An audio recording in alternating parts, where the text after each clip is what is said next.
Hi, Sam Sorbo here for the Accidental Homeschooler. Okay, so I felt really compelled to do a video today because the election's coming and there's just so much out there.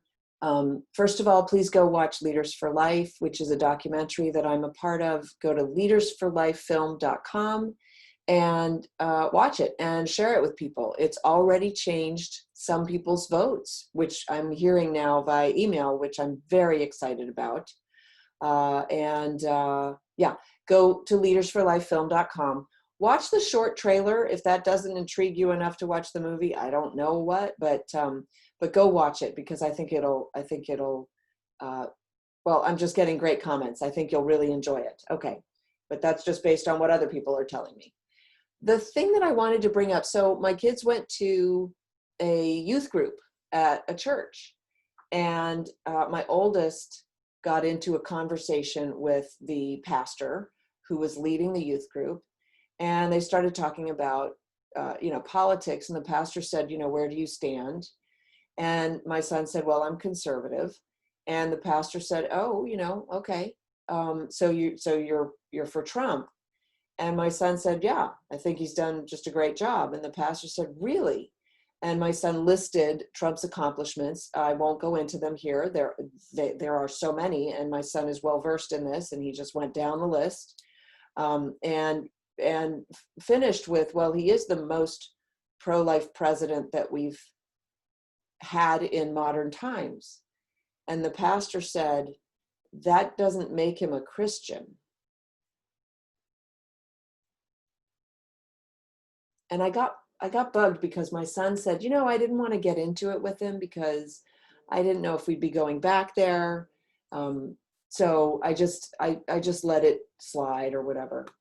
And I got bugged by that because I wanted him to stand up. I wanted him to make a case. I wanted to hear that he had made a case. And, that's just me. But I think that as Christians, we're so easily cowed by, not wanting to offend people. And I think that the left has really glommed onto that. Like, oh, you're offending me now with your difference of opinion. How dare you? And that's cheating.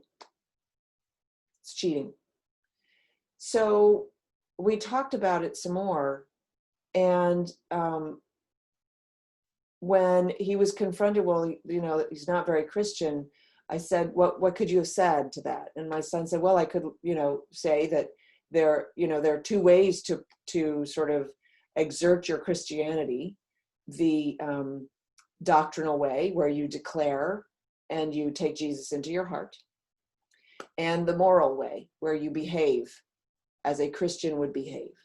And of course, so the point would be, you could ask this individual, well, are you doctrinally questioning, or is it a moral question?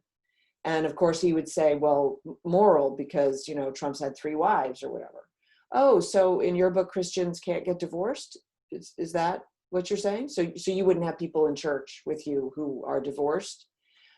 And the more I thought about this and sort of walking down that path of sort of tearing his argument apart, the more I realized that he had sort of, virtually, because this didn't happen, but it could have. So he had duped me into this argument about whether Trump is Christian.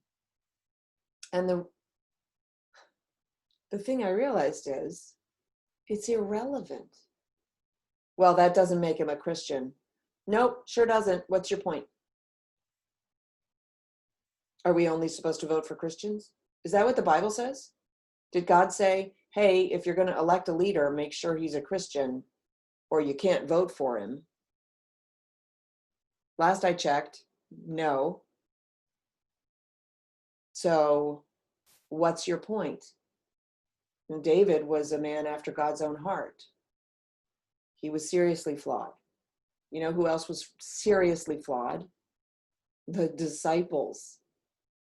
Judas was seriously flawed, and not just because he was a Democrat, but of course, Christ knew that Judas would betray him and still recruited him, still put him in charge of the money.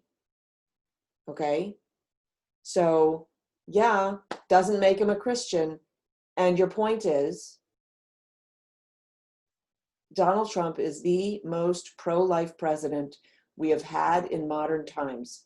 That is the most crucial issue before the American public today, because we have two parties. One party values life and is represented by Donald Trump, a flawed individual who is doing a bang-up job in office.